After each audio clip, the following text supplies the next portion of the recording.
Season 2, Episode 47. We are so close to our 52nd and final episode of the year. Oh my goodness, it's flying by. Welcome to the Marvel Show. I'm your host, Brandon Davis, with all of my co-hosts, wonderful people in the virtual building. Jenna Anderson. Hey, everybody. Hello, Jenna. We got Jamie Jirac. Good morning. Good morning. We got Aaron Preen. What's up, y'all? One last day of November. Let's make it count. Woo, one last day. Everybody have a good, was this past weekend a holiday weekend? I don't even remember anymore. It was holiday weekend this week. Yeah. Everybody have a good weekend? Y'all doing good? Yes. Okay. All right, good. Just want to make sure, check in everybody, make sure everybody's good. All right. I want a couple of updates today. We do have a special guest. We're going to get to him in just a moment. A couple of updates that I want to share with everybody.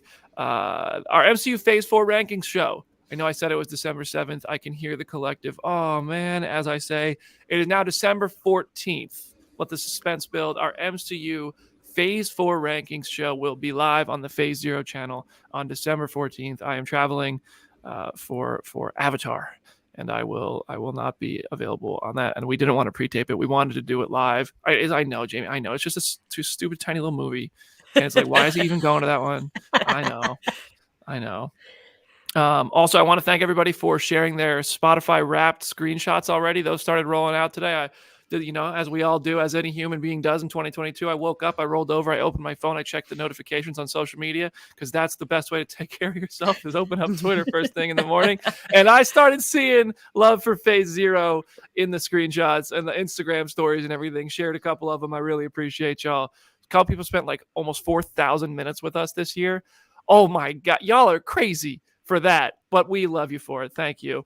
And on December 28th, we will be doing our Phase 0 Wrapped. I don't know if that's what we're going to call it, but it just flowed well with the Spotify news I wanted to talk about. And thank you all for. We're going to do a Phase 0 Wrapped episode looking back at 2022. We're all going to bring some of our favorite stories and moments from the Marvel news and universe and all that stuff to the show to look back at the year and have a fun little reminiscent moment with everybody as we get ready for 2023. Oh my goodness. All right. We have an awesome guest on today's show. He's a friend of mine. I'm excited to have him on Phase 0 today. This man travels the country and the globe to be the voice of an angel ringside at WWE events, introducing your favorite superstars and calling your favorite results, where he is known as Mike Rome, and he's not traveling with the WWE gang. He's still traveling, because I see this guy all over the place at every Comic-Con I go to. Talk about living the life. Good for you, my friend. He is also a 9-second WWE 24/7 champion, which is an incredible thing to have on your belt, a belt on your belt, if you will. Please welcome my buddy, Austin Romero. Hey, what's up, Hey! If you're watching us live and you're not listening to us in podcast form, we were talking that is actually a wallpaper in Austin's house. He loved Hawkeye so much. Hand-painted. Hand-painted. Wow. Hand-painted Dedication. 12-foot poster of Hawkeye. Austin, what's up, man? Hanging out. Thanks for having me. Thanks for coming on, dude. I like the X-Men t-shirt. Nice. Yeah, you got to represent. It's a little old school, but I had to throw it on. I had to do the thing.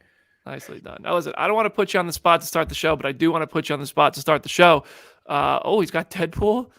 You always Don't deflect this question. This is. I was going to ask my, lifeline, right? Can I? Lifeline? Does that work? Is that how this works? I don't know. This is an easy question that nobody in the comment section ever gets mad at. I promise. But we like to get to know our guests and if they have taste or not. Team Iron Man or Team Captain America? Iron Man all day. A man of taste, finally. Everybody agrees, right? Was not even Aaron, that's Jenna, Jamie? question? I'm not going through this debate again. Listen, I'm here and open, but I'm just going to say there's no choice there. It's always Iron Man all day. I'm a diehard Iron Man guy. If you don't have a flawed guy, that's like, it's just Captain America's so square. He's so cookie cutter. I just can't. I'm throwing blows. I don't care. I'm going in.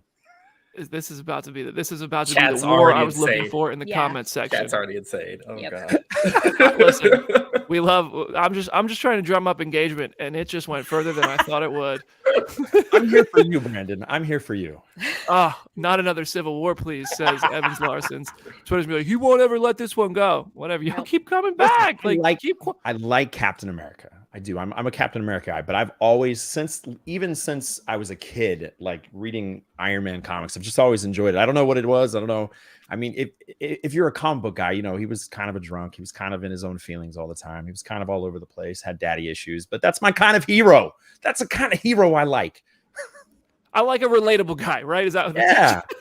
A guy who carries crates in an airplane just so he can get in a super suit.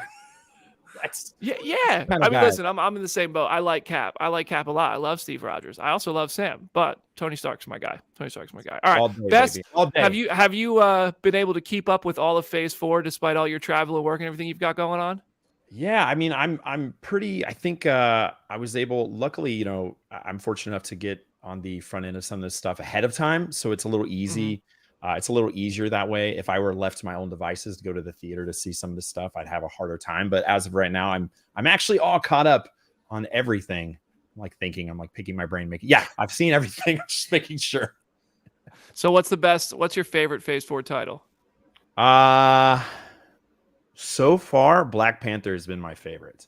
I mean, I was a huge fan of Black Panther 1, but I was really curious to see where they were going to go and how they were going to do this. And, there's so many theories back and forth, but I really enjoyed Black Panther. I got all the feels in that movie for sure. And then I think Moon Knight was my second. I dug. I know a lot of people didn't like Moon Knight, but I was a big Moon Knight guy. I mean, I even have Werewolf by Night. I still have his first. I enjoyed that character, so I liked seeing it come to life.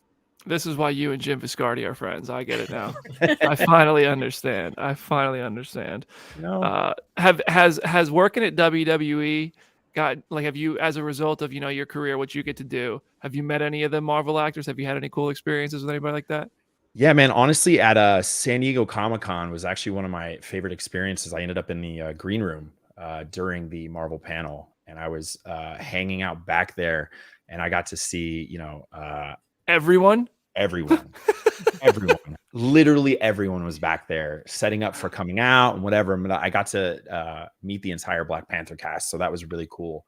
And they were super emotional before they went out, and super emotional when they came back. And it was such a cool experience hanging out there and seeing every single person before they went out when they came back. And yeah, that's cool. Dude, I need to spend more time with you at Comic-Con. Yeah. Oh God. That's cool. That's dope. That's like the dream. Hall H. I mean, that is especially backstage at Hall H. You made one of my childhood dreams come true. I don't want to, but you know what I'm talking about. I think you know what I'm talking about. I don't know if that's something you could. I'm not going to say we'll keep, but it was an awesome moment that you provided for me, which I think is the equivalent. Was it in SummerSlam? Yeah, dude, that was cool. I don't know if that's something to talk about online, because then everybody's gonna be texting Austin hey man, when do I get to do that? Yeah, dude, no, Austin, we went backstage. Can I talk about? Yeah, go ahead. Dude, Austin got to. I grew up a huge wrestling fan, and SummerSlam came to Nashville, and Austin got me to go backstage and see the locker room, and all of a sudden I'm walking past the Miz and everybody. Everybody in AJ Styles is walking by. I see Bianca and Becky getting ready for their match. I see Logan Paul all suited well, you fan in me wasn't too, but I was kind of whoa, that's Logan Paul in they're in their character apparel. That was one of the coolest moments of my life, dude. That was awesome. So I feel that's it's cool hearing that though, because I've been in it for 7 years now, and it's always cool to see things through somebody else's eyes. You know what I mean? You're when you're in it, when you're close to it, you tend to look at things a certain way just because you're so close to it. And it's not like I love wrestling and I love everything and I love all those people, but they're my friends. And I see, it's cool to have somebody see it from that aspect. Cause I'm oh yeah, it's this whole other thing. And it's just comic books, seeing those things. When I was backstage and Jonathan Majors, this dude is huge. He's a big boy. And I'm bro, Kang, this is going to be insane. Seeing these guys and I'm trying, I'm don't freak out. Hey, what's up, man? How's it going? Hey, yeah, cool. All right. Dude is gonna step on having a mini meltdown. I'm texting everyone, guys, I'm cool. I'm not gonna react. I'm really trying not to sell, but I was selling very hard. So I listen, it's cool hearing that on your side coming into my world, because it's nice to look at it through somebody else's eyes every once in a while. Dude, I will not forget that. That was awesome, and I am eternally in your debt for that experience. But my last question for you, dude, before we start talking about some MCU news, who in the locker room? I know you're one of them. who in the WWE locker room is like the biggest geek? Is there anybody who's binging Marvel on the road? Who's the biggest? I know like some guys come out there and wear like Marvel ring gear. Johnny Gargano, who's been on the show, has done that. Gargano's the biggest huge. geek in the locker room? Creed. Austin Creed's a big nerd. I'd say the one that really surprised me, which you got to come firsthand face to face with, was Omos. Omos is a big, I mean, he's a big guy, but he's a big nerd as well. So yeah, he's deep in it. Like we have these, huge discussions about things, or like, like after Black Panther, we had long conversations about it, and he had an opinion about something, and I was talking to him. He's talking about Neymar, and I was trying to express. He's like, well, he didn't think Neymar was a great villain. And I was like, well, he wasn't the villain. I didn't look at Neymar as the villain, and I was explaining to him why, and we were going through all this, and it's cool to have those conversations and realize how big of a nerd some of the guys are that you would never ever guess. And he's just one of them. He's a big art guy. He's also draws and writes his own comic book stuff. So like the guy's talented, and 100 feet tall. And ginormous. I think we spotted him at New York Comic Con. I think we were on one side of the building and saw him on the other side of the building. And I was like, oh, hey, what's up, man? And then it took us about 10 minutes to walk to him. Yeah, and then there was me in my Fantastic Four bodysuit, just walking with you and Omos around New York Comic Con. Somehow the attention was off of me. Thank God for Omos being who he is. But all right, Jamie, I'm turning to you now. That's me. I got a text from Jamie yesterday that was like, Jamie went to the Willow premiere, and I got a text from Jamie that was like, we need to talk about my interview with Tony Revolori. Talk about it. It was so adorable. First of all, Willow, everyone watch Willow. It is so good. I'm obsessed with Willow. Even if you don't have any kind of love for the movie, you got to watch the movie. But even if you don't like the movie, watch the show. I'm obsessed with it. It's so good. So I obviously Tony was like one of the main people I wanted to interview because Marvel. I was the next person that was gonna interview him, but then Christian Slater was next to him, and so he got excited to see Christian Slater, and they hugged and kind of talked, and I was like, oh my god, Christian Slater is right there. So in these kind of situations, someone like Christian Slater, they already know who they're going to talk to, and he's not talking to me, but it's true. And he's like talking to like 3 people.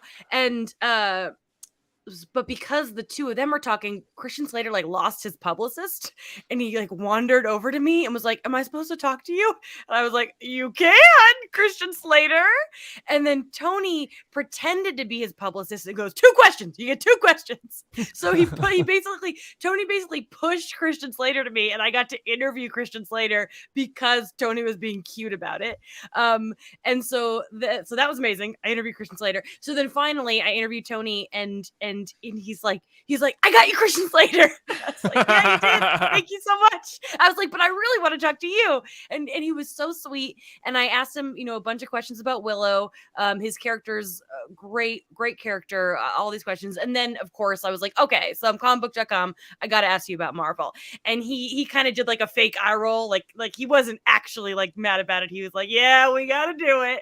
And, but then I threw him for a loop, because he thought I was going to ask him about Spider-Man.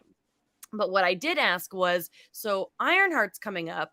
She's at MIT. Flash is at MIT. And he goes, oh, yeah. And the way that he said that, I was like, so you're not in Ironheart.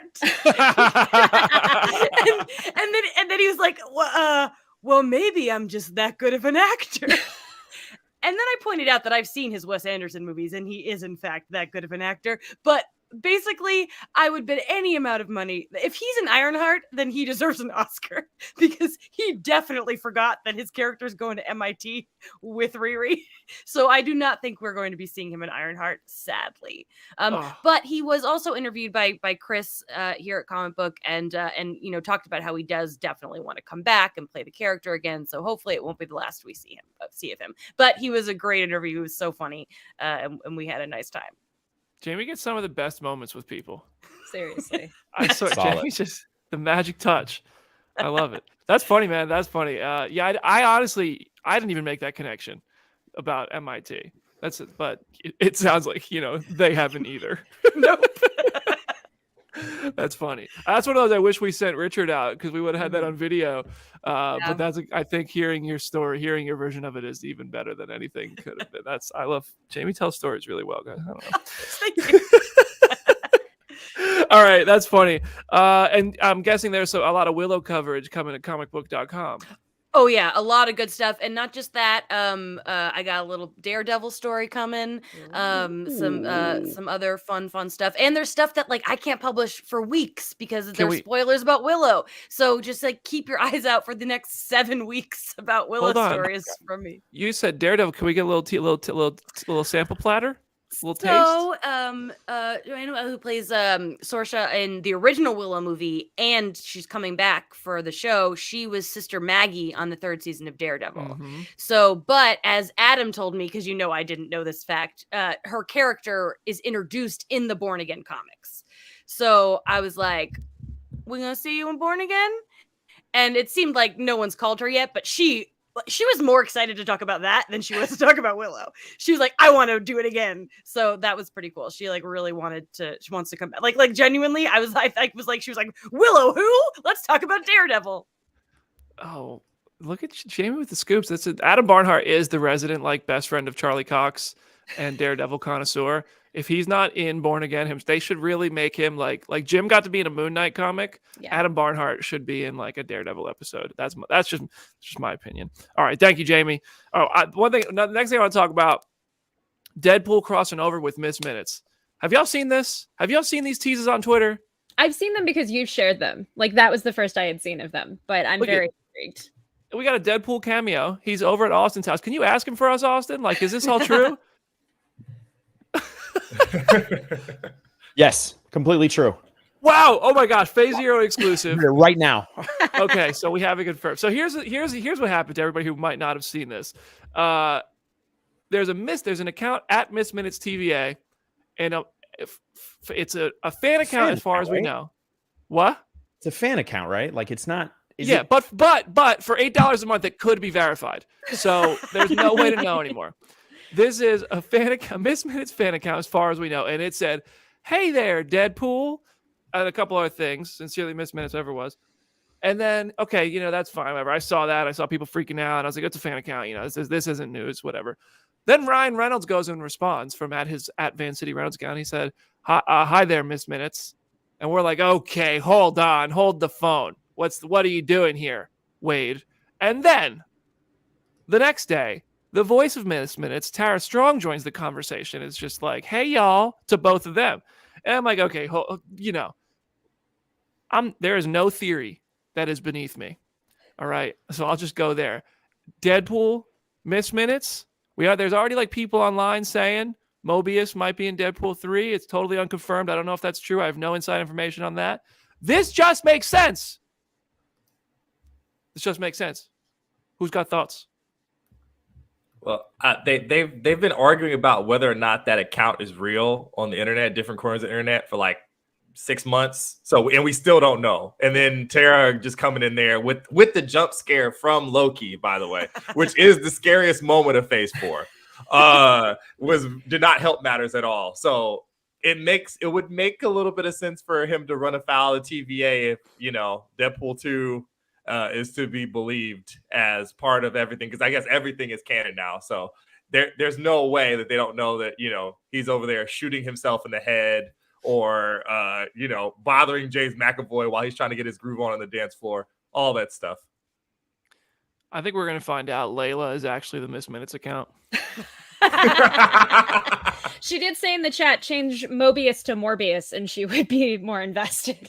So she's just putting that into the universe. Layla. My thing with the Miss Minutes of it all is like, it feels very perfect in the grand scheme of things. Of like, this is Deadpool's first Disney movie for all intents and purposes. What better way to lean into that by having him share the screen with an animated character? Like, that feels like exactly the kind of zany thing that I feel like they could put together. But this all just could be a lark. It could be a thing where this Twitter thread is what actually makes it happen. Like, we'll just have to wait and see, honestly.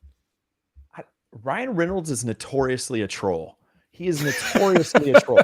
Like in general, just online, but usually in the best kind of way. And usually when he's trolling something, there's an outcome that is something we all want.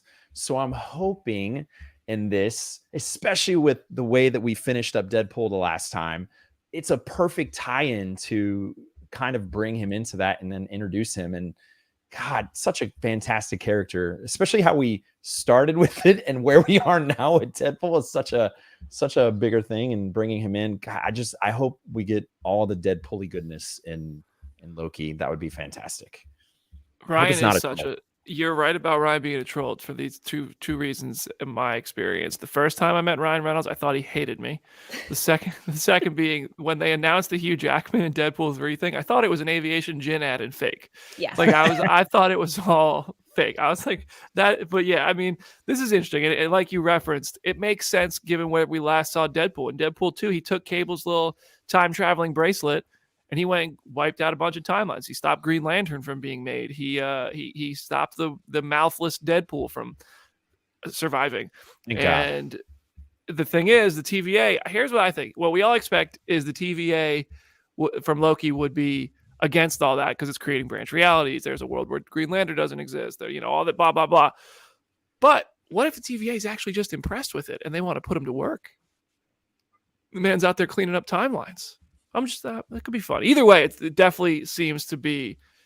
It makes sense. It makes sense. And Patrick King with a very valid comment. Do we know that Ryan doesn't hate BD? we don't. It's unconfirmed. I'm one of those people with anxiety who I'll say literally anything and be like, "Oh my god, this person hates me. What did I do?" And they didn't even think about me. So yeah, Ryan, as far as I'm concerned, probably does. All right. We talked about Daredevil a little bit, Jenna. I think you got this next one, right? With some more Daredevil. I do, yeah. Well, first off, we love you, BD, even if your anxiety says otherwise. I completely get that.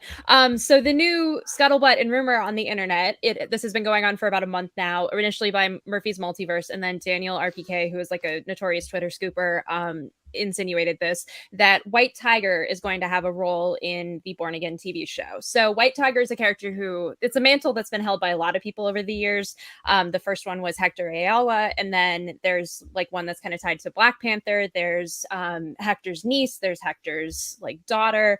And so it's this very much legacy mantle of like vigilantes who kind of have these magical gauntlets that can give them powers. And a lot of the White Tigers have been tied to Daredevil in one way or another. Like his niece is kind of the one that is very much tied to more recent Daredevil comics. But so this is the rumor. So what do you guys think about the show potentially introducing a new vigilante? Makes sense to me. If we're gonna have all the weird street level people that escape the Avengers' eyes in She-Hulk, this just makes a little bit of sense. Also, I mean, it would realistically, like, if how old was Peter? How old was Spider-Man in Homecoming? Ooh. Oh, okay, there it is. I walked right into that. He was like a teenager. There would be other grown people like Leapfrog running around trying to do their own thing. So it would be interesting. As long as she doesn't intercede on Jen and Matt together, we're great. No, let that happen. Let it bring all the drama. Let him in there. Jamie. Let the drama happen. That way She-Hulk can lay down the smackdown. Let it go. I don't disagree with that. I mean, I'm all for a ship war. I'm all for a battle of love as long as the end game is Matt and Jen. I'm here for that. I'm that's the outcome I want. I just like drama. Like if it's gonna bring in the drama, here we go. And also like the Daredevil was such a great show. Like it was one of my favorite original like TV like Marvel things. So like there's the universe has expanded so far since then. We could do so much. And like you said, all of She-Hulk, we've got so many all these like characters that like honestly, let's be honest, unless you read the comics, you don't know who a lot of these people are. And some of them made appearances in cartoons, some of them we've seen other places. But it's great that we've extended this universe so far. So why not keep it going? Why not bring it all together? Bring the drama. I'm just a disturber. That's what I like to do. I want to see it. I am definitely She-Hulk, Daredevil all the way. I ship that all day. There's no one else. Not even Elektra. All these people can go bye-bye. I'm all about the She-Hulk. That episode was I was like, I could just now I'm picturing you sitting ringside at WWE events and whispering in like everybody's ear, use the steel steps. What about your mom? I'm here for the drama. I am the disturber. That's what I do. But as long as it has a good outcome, it has to, like, I'm a disturber in the aspect that it has to at least still have a good outcome. It can't just be disturbing for the sake of disturbing. Like, there has to be something that we build to where it's like, oh, yeah, okay, yay. Mm-hmm. I agree fully. All right, we are running a little long here, so let's keep it moving through the news. Okay. So we got some Ant-Man and the Wasp Quantumania news. We thought that Bill Murray would have like a small role in the movie, but according to movie theater standees, Jenna put it on the list. Another weird way for movies to get ruined before we get to see them. He gets named and like is a prominent factor. Like he's gonna have like a poster, so he's gonna play a bigger role in this. Do you think that he's gonna have that big of a role in this? Is this a fake out? Like, what do you think is gonna happen? I personally think like Bill Murray probably just won't do a movie unless his name is on the poster. But it's also kind of like, you know, I feel like you do have to have a role substantial enough if you're on the movie theater standee with your name, right? I don't really know how it works. But there's definitely, I think, like contract things and stuff in this kind of situation, and I wouldn't be surprised if you're right, because Bill Murray does have a bit of a reputation. But also, like, I could totally see him being like the Jeff Goldblum of this movie, for sure. And I would enjoy that, because I think that he is going to fit into the Ant-Man universe really well. But I also wouldn't be surprised if he was in it for 10 minutes and then got a name drop because he's Bill Murray. I was just about to say the Jeff Goldblum of it all, because like he was all over the standees, because it's like you can't not market that Jeff Goldblum is in your movie. And I feel like Bill Murray's kind of the same thing. Like he could be ultimately in like 10, 15 minutes of the movie and it still would warrant a character poster and all of that because it's Bill Murray. So yeah.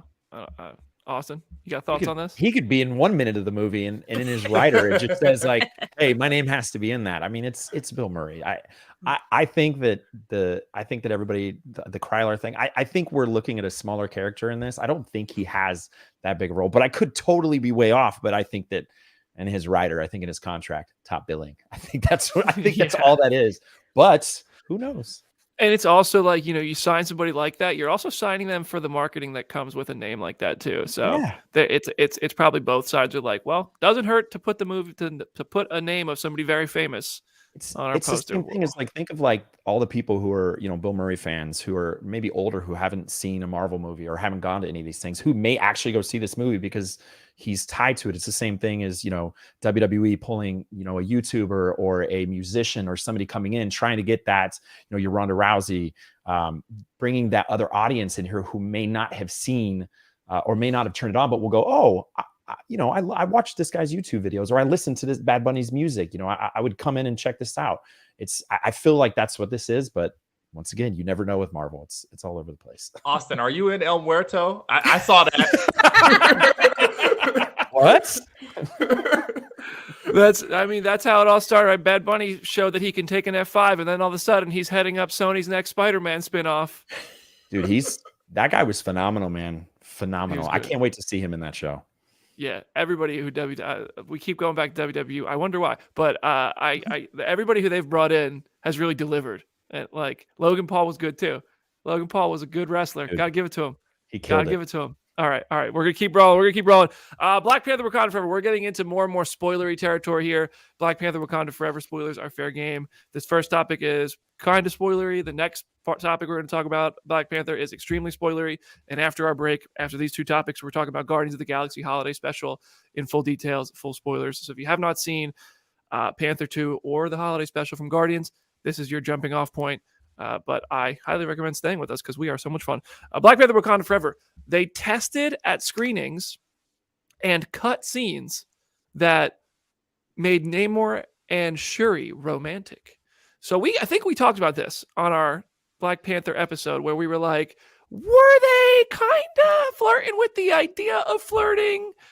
And it seems they certainly were. And I feel like everybody felt it at the same time when they were sitting down together talking about this stuff. And then all of a sudden, Namor was like, we can burn the world together or not. And it was like, hold on, wait a second. Actually, they can't be flirting. But they had the idea. So this is the quote, an editor from the movie.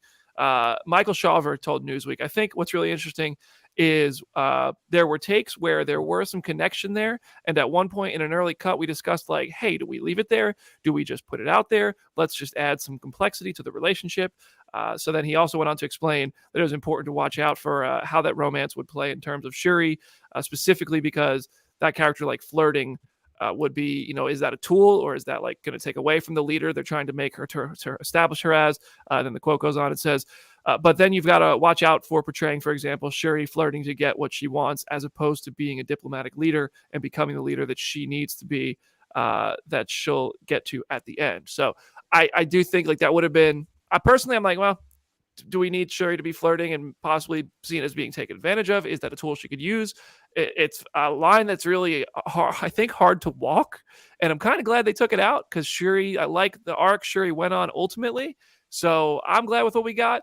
We'll go from top to bottom. Jamie, you're at the top of the screen. What do you think of this?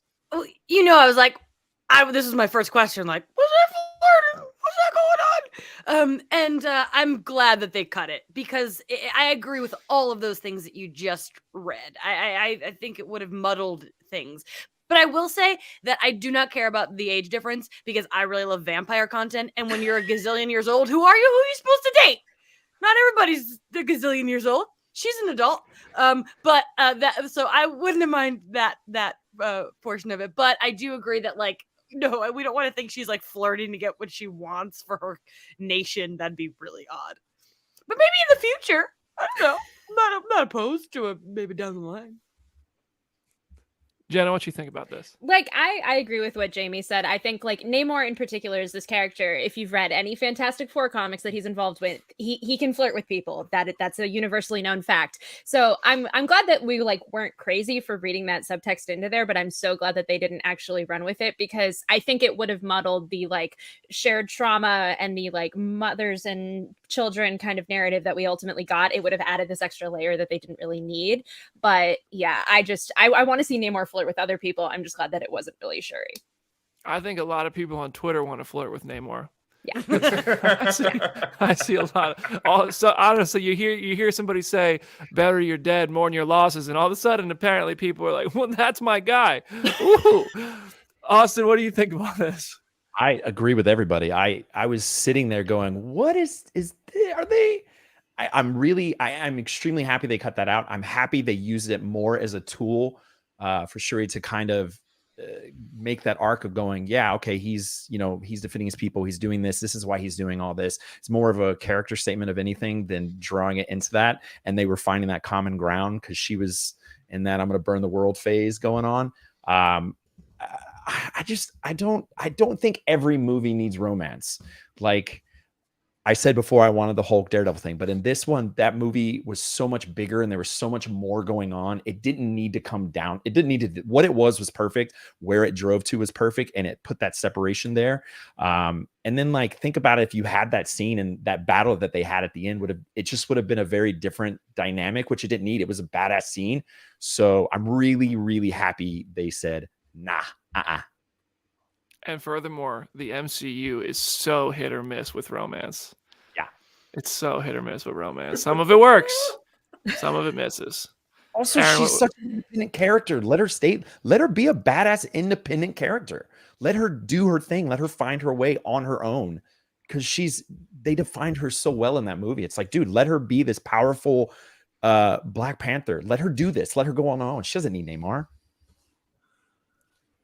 Plus, he killed her mom. Also that. That would be kind of... We broke Aaron. Aaron. Aaron, what do you think? It's like a little like footnote. I mean, that's something to consider. That's real. I mean, it's a complication that's gonna come up at Thanksgiving. So did you just say it's as complicated as COVID Thanksgiving? No, I said it's gonna come up at Thanksgiving around the table. So, I was like, hold on. Did you just make a joke about how hard it is to gather with family? No, but I got other weird little jokes here because I'm so glad that this had that they said this because we're all not crazy. All of us singled it out during that spoiler episode that this was something that built. Also, I need everybody in the audience. So we're gonna keep track together as a group, you guys. Every time Tenoch interacts with a woman on screen in these movies, we're probably going to read weird subtext into it because of who he is, right? I think that that's absolutely fair. That's gonna happen. Also, He's got to change his name. Thunderbolts.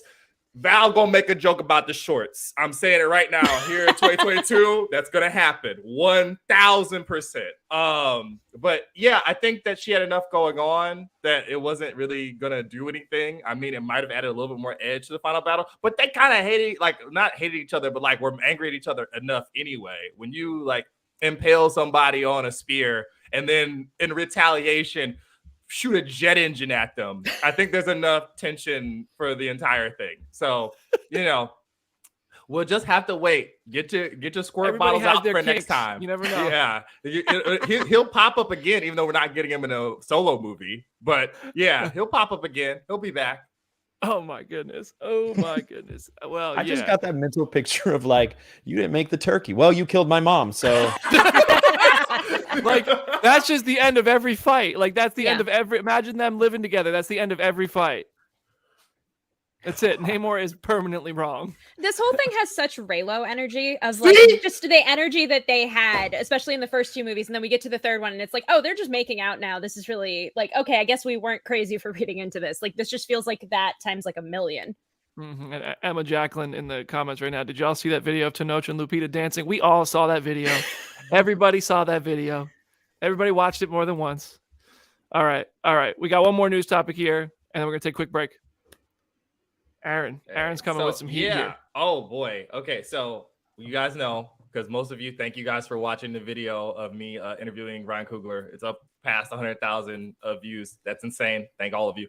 I got to ask him about the post-credit scene and an explainer on, was this an idea they had after Chadwick passed, or did they change the script to sort of fit in? And for those of you who this is me giving you a preamble so you can escape before hearing the spoiler. But when little T'Challa, when Toussaint appears, and by the way, a lot of us have mentioned he's actually in the movie before the post-credit scene. He's actually in the orphanage or the school beforehand, walking with his grandma holding her hand, which is insane on the second watch through. It blew my mind.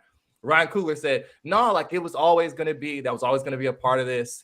That was going to be a main focal point, was going to be fatherhood and the idea of losing time. And it's interesting to hear him say that it was always going to be about this multi-layered story about parenthood and love and trauma and how it's passed down through things. And I thought that was really interesting. And we finally could release it because they swore me and Beatty's secrecy. They had trap doors under both of our seats if I had said anything before right now. So there you go.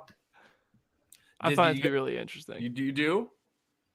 Yeah, I mean, I'll always wonder just what this movie would have been with Chadwick, with T'Challa as the main character. I think a lot of us will always be well, I can't help but wonder, what would this movie have been? Where would they have taken the character? And to hear that really important elements that were discussed with Chadwick did still make it into the film, and he's willing to share that stuff. I mean, I was in the room when you asked my question, and I was wow, it was you could see, I think in the shorts video we posted on our YouTube channel, it's edited down a bit. He took a moment and he paused and he thought about, should I say this? Can I share this? And I don't think it was is this a movie secret I can't share? I think it was this is a personal note from me, Ryan Coogler.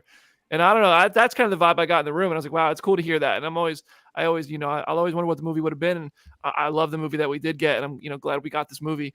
But it's interesting. It's really, it's touching to hear that this stuff was discussed with Chadwick and it still made it in. And this is a way that they're going to honor his legacy in a way going forward. The T'Challa character, in a sense, still gets to be here. Just a bunch of nodding. That's right. That's right. That's we all right. agree. We all agree. It's we're in this multiverse thing now where you now have T'Challa again. So at any point you can bring T'Challa into all this at an older age. If they really wanted to go that route, there's so many possibilities now that we've come full circle with this. So it was kind of a like, hey, we have this in our back pocket now. We could do whatever we want with it. You can, keep him in the current timeline and do whatever, bring him back later on, or you could bring an older version of him from a different, and now you've got T'Challa's Black Panther again. There's so many things you can do with that. So it was a cool thing. It was also like, Yeah. I mean, it's funny too, because like all the older people in my family, like when they saw Infinity War and he dusted, they were all like, oh my God, what do you mean? No, he just got here. What do you mean? Like, it's good. So if anything happens to this child in the interim between now and Secret Wars, my aunties are going to throw a fit. They might rush the building. He's so cute. All of them were like, oh my God, the little boy, he's so adorable. And I'm like, you got to protect the little man. He's up there with the hippo. You can't harm either of them. Protect him at all costs. Yeah. The Up hippo. there with the hippo. Hey, we love the hippo. We love Toussaint. I see the comment section saying, is it just me or did he look like Chadwick, Yeah. the young 100%. actor? I mean, they cast the perfect little boy. My goodness. Seriously. Oh my gosh. Right here. My goodness. All right, y'all. We're going to take a 1-minute break. And when we come back, we're going full spoilers for Guardians of the Galaxy Holiday Special. See you in a minute.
Welcome back to Phase Zero, Season 2, Episode 47. This is the Guardians of the Galaxy Holiday Special spoiler discussion portion of today's episode. Sorry for not having a bonus episode. It was a holiday weekend, and we wanted to get a little sleep. So we did not have a bonus episode, but we have it for you now in the second half of today's show. Be here, Jenna, Jamie, Aaron, and our special guest, Austin Romero, are with us.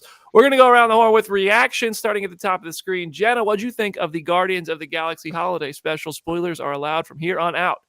I know, because I know I shared my spoiler-free reaction last week. I just think the special is so wonderful. I cannot wait to rewatch this every single Christmas. I think it nailed exactly the energy that it needed to have. I went in expecting a little more of the camp of the Star Wars holiday special, but it still delivered so much heart and so much weirdness. I grew up in Dallas, and the old 97s are like an institution there. So having them be the band in this special is like the weirdest, coolest confluence of my interests.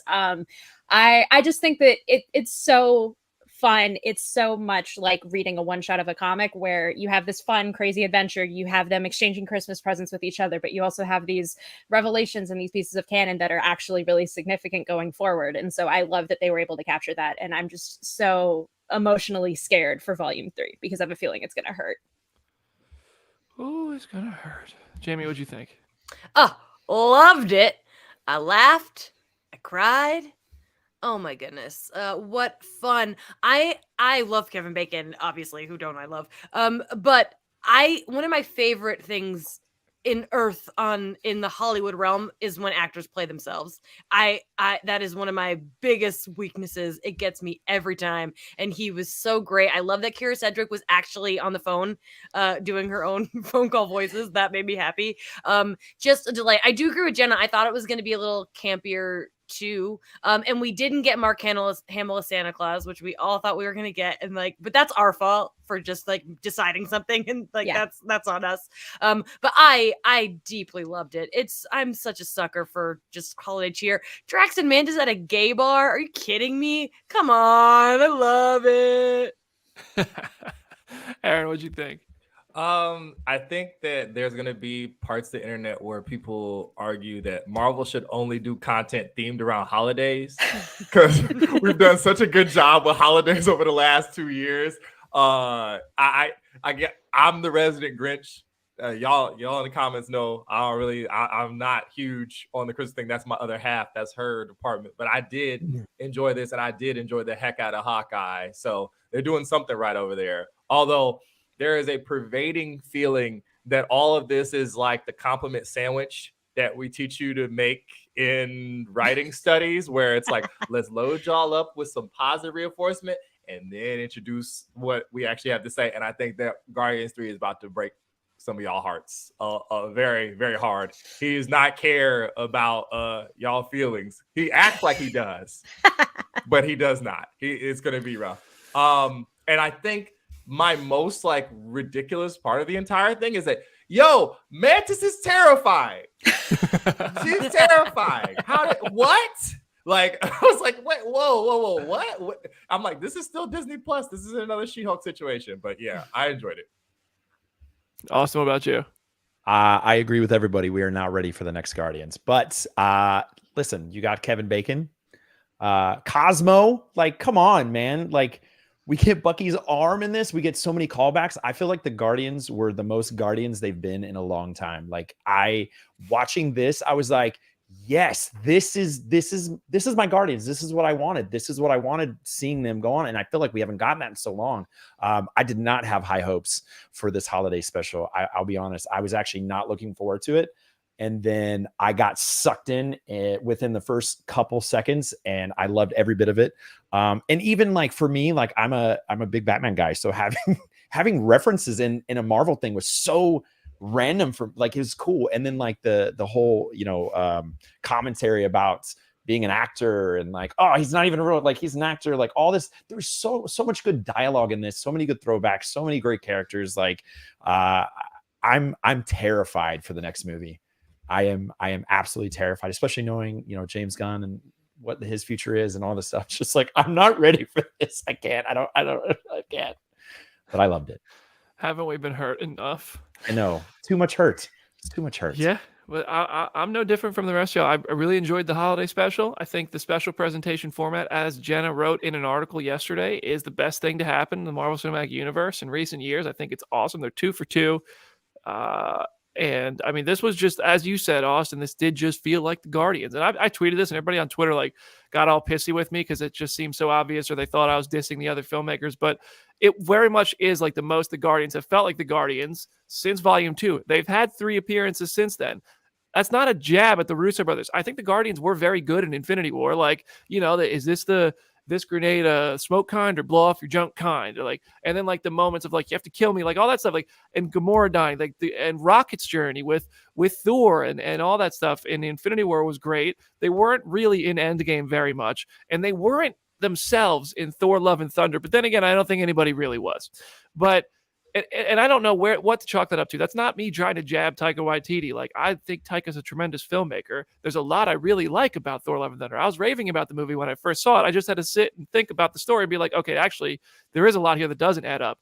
And the Guardians are funny in that movie, but like that scene with them on the ship doesn't feel like it has the same cohesive charm and family dynamic that it has when James Gunn is controlling those characters. And he never misses a beat when he has these characters interacting with each other. And that's what I love most about them. They are consistent. I'm attached to them. They have got me invested. They are flawed. That's at the forefront almost every time. And they're just really fun characters that in some way you can relate to their flaws, you can relate to their desires, and maybe even if you don't, you still find them entertaining. And I feel like we haven't got that since Volume 2. And I love Volume 2. I know some people aren't as high on Volume 2 as I am. I think it's not as good as the first Guardians, but I still think it's a really good movie. And this holiday special feels like a step in the right direction in terms of getting the Guardians that we love back, but also a terrifying step towards the end of this journey with the Guardians. And that's what scares me. It does actually start to set in this is a step towards the end of the trilogy James Gunn started back in 2014 with the first Guardians of the Galaxy movie. Anyway, all right. We're going to talk about some Easter eggs. Cameos. I want to start with some cameos. Flula Borg. There's a lot of DC cameos in this from the Suicide Squad. Flula Borg was the bartender at the gay bar.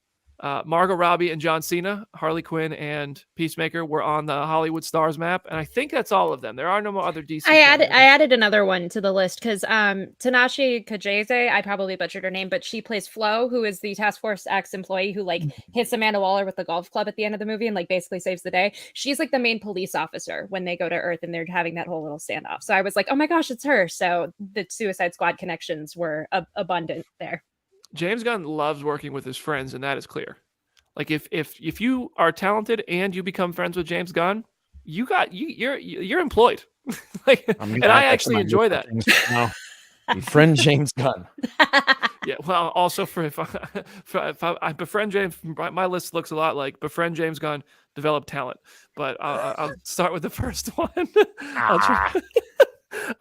But okay, another cameo. Kingo was on a billboard for one of his Christmas movies, I believe, on Hollywood Boulevard. I think that is all of the cameos. Did anybody? The Mark Hamill thing, I had this for the end. We might as well talk about it now. It's not. It's not him. It's not him. The other background actors, like I wrote a whole article about this, like the day that it dropped. Another background actor basically confirmed, like it's not Mark Hamill. It's this other guy who is like just a character actor and other things. So it's not Mark Hamill. The day after Jenna wrote that, I wrote a follow-up article because Mark Hamill's son tweeted that it wasn't him. And then Mark Hamill muddied the waters because he quote tweeted that and said, it isn't, but it's not, it's not him. Well, I feel like that they wanted that conversation because right before the interview I did with James Gunn, which you can find on the Phase Zero channel on YouTube, they right before it started, I got a strict directive, no spoiler questions. One of my questions was that Mark Hamill? Did you get to work with Mark Hamill? And they didn't know that. Like nobody knew what my questions were, but it was a very strict. Don't talk about spoilers. Even like at Black Panther, it was don't talk about. You can talk about spoilers if you hold them until a certain date. With Guardians, it was we don't want to talk about spoilers. So I don't know. We weren't. I'm kind of like, did you want us to think that was Mark Hamill? Does this poor background actor feel bad about himself because we're all disappointed to know it's him and not another guy? I know. Poor fella. Michael Rooker was on set. We always, we heard all this. Michael Rooker will never be back, or Yondu will never be back in the MCU, yada, yada. Like, as in, he will never be brought back to life. He wasn't. Flashbacks had him, pre-Volume 2 death, pre-Volume 1, really, interacting with Peter and Kraglin. Michael Rooker, Merle Dixon himself, was actually on the set, but he didn't have to get painted blue this time. So this is what James Gunn said about it. We filmed actors Luke Klein, Michael Rooker, and Sean Gunn and traced over the footage frame by frame. Wait, Luke's feature? I thought it was Ralph. Oh, I don't know where I got that. Luke's features were attended to more closely to resemble young Peter. Rooker's fin was added, and Sean was reduced in size to his younger self. Great work from Stupid Buddy Animation. I loved the book ending of this with Yondu specifically showing the added meaning of Peter's guns now, because we know what Yondu meant to him. We now know what those guns mean to him. It's just James Gunn has that. He knows how to just punch you in the feels. It's also long-term storytelling. Like it's great. Like that we have these pieces in there and things that like, I don't know anybody that sits around and is like, I wonder what the meaning of those guns are. But like, then when you see it, you're like, oh, damn, that's really cool. And they did it in like true Christmas fashion. Cause like, Christmas specials where they're animated and all this stuff, like seeing the animated portions of this was so cool. And then, Yondu is he's one of those characters where he's not the Grinch, but like, he's such an easy guy where you play him as a villain, but his heart is so big. So having that in the beginning and then having that book ended like that is so cool. And then I was going to say this earlier. James Gunn is brilliant. I read something somewhere where people were like, "Oh, the Guardians were different because of the events of Endgame and this and that." And I'm like, "Yeah, but you're still sitting in a Christmas special where Peter is missing his significant other, the person that he fell in love with. There's all these things that are happening in this, and you're still getting a Guardians. There's no excuses. No excuses. James Gunn just was brilliant about finding these little things to bring up in here that pull you back in, just like Bucky's arm, man. Like such a random throwback, such a random thing, but like Everybody, there wasn't one person that watched that when that came up wasn't like, oh, he got the arm. Yeah, all right. Everybody, like, it's just one of those feel good, happy moments. James Gunn is so good at that. That's like, that reminds me of like Jimmy Woo doing the magic trick with the card in WandaVision. It's like, we've all been here. We all know what that's a reference to. Good job. Good job. Yep. Oh, Leo, we do the Leo point. Yeah. All right, so let's. We brought up some references and Easter eggs like that. Some of this ties to Guardians Volume 3. Some of this was just nice nods. I have a couple notes here. If anybody has anything they want to add, feel free to jump in. They own Nowhere now, which is interesting. And so I want to talk about this. This is what James Gunn said about it on Twitter. Although the Guardians are sometimes heroes, they work as mercenaries, and it brings in a fair amount of money. So after Thanos attacked Nowhere, they bought it from the Collector. It was a burnt out husk, and they've been rebuilding it. So that's interesting. The Guardians make more money than most Avengers do. See, I love that detail because when I was watching it for the first time, I was like, did I miss something? Like, was there a line in Love and Thunder or in Endgame or wherever where it set this up? And it was like, no, it just is. And it's like, that's what I love about keeping it like a comic one shot where like you pick up on a team a couple months after or a couple years after you last saw them and they have a new status quo and you're just kind of like taking it and running with it. I love that they did it that way. Namor is going to be livid about Bucky's arm, by the way, because vibranium is out there. This man is going to be livid. I wonder. I'm curious how much. Like, I think that they really did film this on the sets of Guardians Volume 3, which means Nowhere is going to be a prominent location, at least in some capacity, in Volume 3, right? I don't know. Anybody have any ideas what they could be doing there? I'm blank. I don't know. I think we're too far out. We're too far removed from what's to come. I imagine after Quantumania, we'll probably have a better idea of what is going to happen or what we're going to expect, or maybe we'll go, oh, okay. But I think right now it's anybody's guess. Yes. And so wait, you were backstage at Comic-Con. Did you see the Guardians footage? I saw everything. Dude, how good is that trailer? It's phenomenal. I hope all of it was. I know James Gunn isn't going to CCXP. We have a note about that at the end of the show, but I hope that trailer gets released soon. Thing I will say this: the only thing that sucks about being in the green room and watching it is like, so everybody's in Hall H and they're watching these big screens. We're watching a tiny screen that they like wheel in, like when you were in school. Like, I may age myself. Yeah. They bring in the VCR, the little TV, and you're like, what are we watching here? That's literally what it is. A little screens, they put it on. And so anytime like you're watching one static image of the stage. Mm-hmm. So if they're playing anything like PowerPoints or anything, that you don't see any of that from the green room. So like when they were showing like the phases and stuff, we couldn't see any of that. The only time you see is when they're like, oh, check out the trailer. And then they wheel in this TV and then they play it from the TV on there. And then they end it and then they pull it away and then you watch again a static image. So there was a lot of stuff I didn't get to see, but I did get to watch all the trailers. It was similar at D23 for the carpet there. They would bring in a little TV and then you just see a static image of the stage and it would show what was on the screen, and that was how you'd see it. I couldn't hear it at D23. Jamie got to hear them. They didn't show Guardians at D23, which was interesting. No, they didn't. That was such a weird 6 choice. Months since you saw that. Let's get on with it. Come on. Saying, all right, James Gunn, I know you're watching. Send it to us. We'll leak it. I'm just kidding. We'll never get invited to anything again. Cosmo. Maria Bakalova is the voice of Cosmo. Cosmo's telekinesis was on display. What does everybody think about Cosmo? I love her so much. They perfectly, that is the perfect casting for the voice of Cosmo. I hope that Cosmo is in as much of Volume 3 as possible, because perfect. Who would have thought Cosmo would be a factor like this when we saw Guardians 1? Just Cosmo locked up in the collector's vault, and now here we are. Yeah, just a random throw in. Like, you're like, oh, it's Cosmo. Cool. And like all the stuff the collector had, thinking any of it would be used eventually. Even like something like when we saw Adam Warlock's like cocoon thing, like you're like, are we gonna see this? Are we gonna see any of these things? And seeing Cosmo gives me hope that we may see other stuff that we saw in glimpses coming up in this next phase.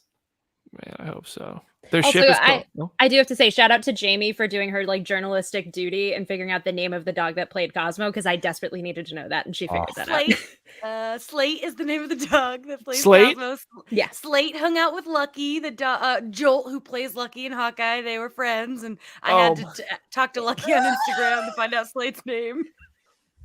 That's amazing. I'm picturing that it was a dog typing to me. That is my headcanon. Oh, of yes. this interaction. But a lot of people now on Twitter were like, Jamie, interview the dogs. I don't know how that would work, but if anyone in Marvel is listening, if you want to get me and Slate and Joel in a room together, I think that would be a dream come true. I need to see this now. You need to make this happen. This has to be a thing. If this doesn't happen in the next couple months, I will be extremely disappointed because I need to see Jamie interview Slate. This and Joel. Bring it both. Let's go. We're gonna have at the Guardians Volume 3 junket. They're gonna have a special room set up. It's gonna be like the BuzzFeed like pets thing where they do puppy interviews. Instead, it's gonna be Jamie with the cat that plays Goose and the dogs that play Lucky and Cosmo. That right there is premium content. You want 1 million views? Disney, you want to help us get a bazillion views of people to promote the movie? Come on, make it happen. Let's go. I'm ready. Let's go. Oh man. Oh well. Now I'll be disappointed if that never happens. It's a late stand podcast now. Yeah. That's it. That's it. Their ship is called the Bowie, which is a pull from comics and of course a reference to David Bowie. James Gunn previously named ships after he named the one was the Milano and the Benatar after Pat Benatar. So another legendary musician gets their name on a Guardians of the Galaxy ship. A GoBot killed Drax's cousin. So Drax beat up a Hollywood Boulevard GoBot cosplayer. GoBots are basically like Transformers. Yeah. So James said on Twitter, they had to get a license from Hasbro to make this joke in the Guardians Holiday Special. First of all, props to Hasbro because the GoBot just got beat up by Drax, which was hilarious. So thank you for letting that happen. But also, that's interesting that GoBots are in the MCU. I was so curious about that. Like, that was the biggest note I wrote of like just GoBots ? Because I knew like Transformers were published by Marvel at one point or another, and so I'd almost wondered like, is it in this weird legal gray area where they can technically license out the GoBots? And it was like, nope, they never actually published a GoBots comic. There was just a couple Easter eggs in the Transformers comics. So the fact that they then licensed out the thing just for that joke, I'm just like, amazing. That is just so extra. Good on you, Hasbro. That was great. The thing is, like, if you ever, what was that show? The Toys That Made Us or whatever. They did a Transformers one, and they briefly talked about how GoBots was, how it act. Because I remember watching GoBots as a kid, and then it just kind of disappeared. Like it just kind of vanished. It was like poof, gone, and then you kind of find out why. So it was such a random choice to have them in there. But I, for one, I listen. This may be a hot take. I'm a big Transformers guy too, but I love the GoBots way more than I did Transformers at that time. So, I mean, dude, let's go. Bring the GoBots into Marvel. Let's do this. I won't act like I'm a GoBots expert or have much experience with the GoBots, but I trust your judgment on them being awesome. You sound very sincere about that, Brandon. I appreciate that. Can I just like say, they're awesome. The whole scene had that energy of that Real Housewives thing where the lady was yelling across the table at the cat. Yes. And it was like engineer. Yeah, exactly. And then GoBot's like, oh, what happened? When Mantis ran over, was like, Steve! Yeah. Mantis is terrifying. Mantis. It was peak Mantis. Yep. Props to Pom Clementieff and Dave Bautista just for embracing the humorous sides of these characters, and props to James Gunn for giving them an opportunity to really showcase their acting abilities. Like they have, and James said this in our interview, these characters, the Guardians characters, really have kind of been sidelined in the movies they've been a part of, and I don't think they were really sidelined in Infinity War. It's just a crowded movie, but they didn't have big roles in Endgame, and they didn't need to be in Thor 4. It's just like, okay, well, they were at the end of Endgame, so they gotta tie this up one way or another. But James Gunn brought the best out of Dave Bautista and Pom Clementieff, and they came ready to do it. So, like, and I'll never ever get tired of hearing Bautista laugh, man, as Drax. Oh! Dude, that guy has the best belly laugh when he's getting shot at. It tickles. Like, I think Bautista and Clementieff are great. You might have an answer to this, Brandon, or one of you guys might have an answer to this. I want to know what that vest was made of, because Drax has sensitive nipples. So, like, he didn't react to it at all. And he actually had a vest on. I did think about that too. I was like, well, why does a jetpack bring up the sensitive nipples, but this vest and gunshots just tickle? Yeah. I don't know. Julia Delbo in the comments. To be honest, I don't think Drax is funny. A lot of his jokes take me out of the moment. I did like him in Infinity War, though. I will say the one joke that I'll never forgive them for putting in there is the, like, I have famously huge turds. I was like, what in the Nickelodeon is going on here? Like, but Mr. Elodian always finds a way, I was wondering how you were doing the rest of that tangent. How did Nebula get Bucky's arm? According to James Gunn in a tweet, I'm so sorry, but it already happened. Nebula thinks of Bucky as wet crepe paper. That said, she couldn't help tearing off the arm because she was just feeling so freaking Christmassy. I mean, for now, that's all we got to go with. I don't consider, commentary outside of the film to be canon unless I'm trying to make a theory, in which case it has to fuel my theory. Whatever. Like, this is fun. I don't know that we'll ever actually find out. Maybe we will, because Bucky certainly will need a new arm for Thunderbolts, presumably. But yeah, what do you guys think of this? I love that James Gunn's like dragging people who were like, Nebula couldn't do that, and he was like, yeah, she could. 100%, it's canon. Sorry, and I love that because love Bucky. But yeah, I think that's a fair match, and I think that she would come away with his arm if she really wanted it. I'm Of gonna course, get that arm. he just want to have an arm, man. Yeah. Anybody that disputes Nebula's not a badass that could do that is completely wrong, and I will say that 100%. She, even in the comics, she was a badass. Like, she did whatever she wanted. Like, Thanos' daughter, like Gamora and her, both of them are gangsters. So if she wanted that arm, she's getting that arm. 100%. So everybody here is saying Nebula solos Winter Soldier in a fight. Yeah, Hands down. I mean, hard to argue. She's. I love me some Bucky, but he was the weakest captain. I'm not. I'm just gonna say that. Oh, we're rounding out the show, bookending it with hot takes to get everybody fired up. I think a lot of it's mentality too. Like, Nebula wants it more. Like, Bucky doesn't really want to fight. Like, and I think that's the main difference. There you go. Maybe if Bucky had was a little angrier, but no, I think that's the main difference. Nebula's gonna take him down because it's all in the mind, man.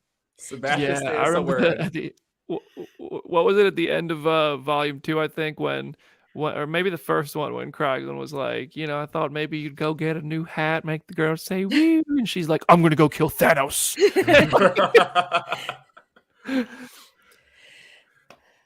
All right.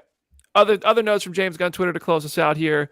Interesting thought from him. He said, in my mind, it's set in 2022, so who knows? Impossible. It's just interesting to know that the filmmakers also have as much thought on the timeline as the first few minutes of Spider-Man Homecoming. He's much broader than OG Groot. This is about the new Groot. He's his progeny and a totally different Groot. This is something I think a lot of people who probably listen to Phase Zero understood already. Like, that's not Groot. That's basically Groot's son. That's how new Groots are made, I guess. A stick falls off, and all of a sudden they start dancing in a pot, and then they're dancing at a this Groot staying true to his roots. Wow, no pun intended, but he is dancing from the start until now, and he's a swole Groot, linebacker Groot, as I like to call him. And he also said, I think it's explicit in the movies, though, as Baby Groot was explicitly a baby without the knowledge of OG Groot. But now that Groot's body is developing differently, it's more obvious, and his personality is different. I add that myself. But yeah, so anybody want to talk about any of that or anything else from the Guardians of the Galaxy Holiday Special before we wrap up today's show? One thing on the Groot thing, apparently the last episode of I Am Groot has him doing the arts and crafts, so it found a way to loop I Am Groot into this somehow, which is hysterical. We all are like, whatever. And it's like, nope, James Gunn, you will watch I Am Groot. Talk on it. I love that bit. Kraglin opening himself, opening his gift. I laughed really hard at that. I'm just waiting to see how long until they sell those at Avengers Campus or at the Disney store or something, because it feels like you could easily recreate those and make so much money. Yeah, I mean, I collect things. I'd probably buy it. How long till Sideshow has one on their site? Jamie? What's up? Someone in the comments, Rico, reminded me. Thank you. I did have one complaint. I put this on my letterbox, and I have to bring it up. Kevin Bacon calling Jason the villain of Friday the 13th. You were in that movie, buddy. You know Jason wasn't the killer in the Friday the 13th movie you were in. It was his mom. What's going on? Was that James Gunn's decision? Kevin Bacon? I don't know, but clearly Kevin Bacon forgot about that movie and who was the villain, and that was my one big complaint about it. Maybe it was just maybe it was one of those things where it's hey, maybe somebody hasn't seen that movie and we don't want to give it away. Because I've had conversations with people because I'm a big horror person, and I'm talking to people and they're like, oh yeah, Jason, blah blah blah. And I'm like, he wasn't even in the movie. He wasn't there. It was his mom. Spoiler, it was his mom the entire time. They're like, no, he's the villain, and I'm like, no, he's not. He's not at all. He's not even in the movie. Like there's no Jason in that movie. And I feel like people, because they've not seen it and they have this maybe perception, maybe he was just like, let's just go with perception instead of actually ruining the movie. I don't know. Haven't they all seen Scream though? Because that's what they talk about in the opening of Scream. It just seems like this is an old conversation. Hey, now I think anybody in our comment section who didn't know that might finally have an interest to go watch Friday the 13th and be like, now what's all this Jason and his mother talk about? His mom? And then but I mean, She-Hulk straight up spoiled The Sopranos, so Yeah. I don't know that they even care about spoiler windows in the MCU anymore. I'm just Listen, all if right. you haven't seen the end of The Sopranos by now, You ain't watching it. Yeah. You're not watching it at this point. shame on you. Yeah. We give it like 3 days at phase 0. Then we talk about That's spoilers. longer than the internet gives normally. So good on you. That's true. One of the comments in the thank you, like it's this ironic icon. Yes. Yeah. Mantis and Star-Lord, big siblings. Yeah, we did didn't even not talk about like it. the biggest yeah. reveal of the special. Wait, that was kind of an important detail. That's certainly going to matter in Guardians 3. Makes me think one of them is going to be on the chopping block because they want us to be hurt personally. And Chris Pratt has to go play Mario, so has to. He was forced to go play Mario. how much time could he possibly have to continue with the MCU? He's got the Mario Cinematic Universe now. He can only be in one MCU at a time.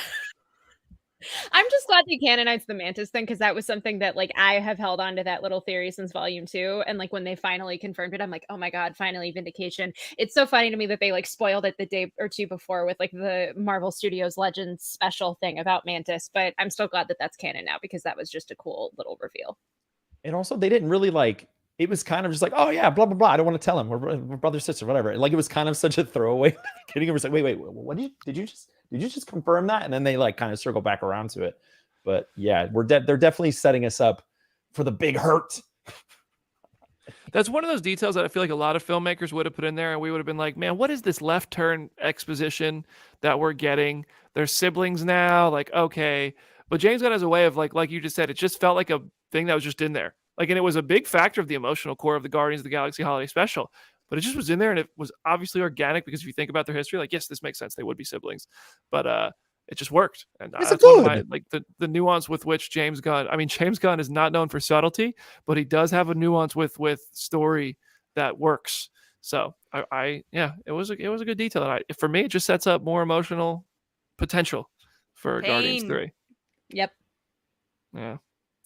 BD, ask someone who makes the Marvel Legends episode because apparently that was spoiled in the Marvel Legends episode before the holiday special came out. Yep. That's that's I didn't see that, but shouldn't be doing that, Disney Plus. Come on now. All right, we're gonna close out today's show. Jamie, any last words for today's episode of Phase Zero? Yeah, keep an eye out for all of my Willow stories and watch Willow, please. I really wanted to get a second season, so you need to watch it for me. Thank you.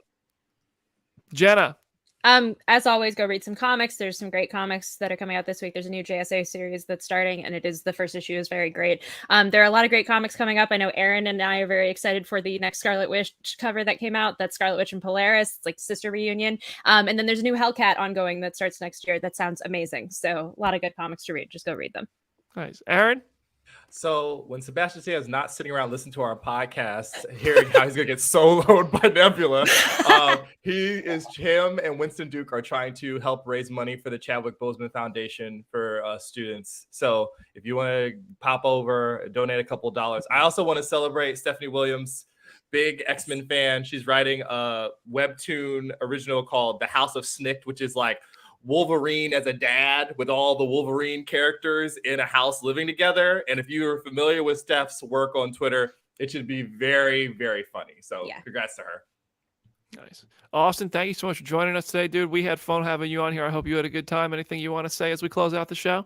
I mean, thanks for having me. I had a blast. It was nice hanging out with all of you. And, I still stand by it. Iron Man, best.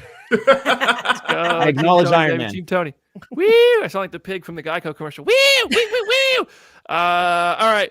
Reminder, MCU Phase 4 Rankings show is coming December 14th. It will be episode 49 of Phase 0 Season 2. Thank you for that. Love you guys for the Spotify rap screenshots. Please keep sharing those. It only helps us, and we love feeling your love. So thank you so much for all that. Genuinely, it means a lot to us. December 28th, we will have our Phase 0 wrapped episode looking back at the year of 2022, the MCU content we got, the news we got, the big moments, the tough moments, everything in between. And look out for this. I don't know if it's happening yet, but we might need to do an immediate reaction episode soon. There is a big comic convention going on that there might be some stuff coming out of. So there might be a little spur of the moment, immediate reaction episode to be looking for. And I'm just going to leave it at that. But I haven't even talked to anybody about it yet because we don't know what's happening. So we'll figure that out. But just be ready. And make sure you subscribe to the YouTube channel because I don't know if any leadership has changed at Twitter or anything, but for some reason, tweets with links aren't getting the prioritization in the algorithm as they used to. Hopefully we can get back to that because we love helping people find this show. But just in case, youtube.com/c/phase 0 is the channel. We're also on the Comic Book Twitch where you can find Comic Book Nation and the Wild Podcast has appeared. So we encourage you to find ways to get on the life raft with us if the Titanic does indeed sink, but we will be with you right up until the end of the line on Twitter. And make sure you go follow Austin at Austin M. Romero and tell him he was a wonderful guest on all social media platforms. Thank you all so much for joining us every week. Love you guys. Love you, Austin. And we'll see you guys next week.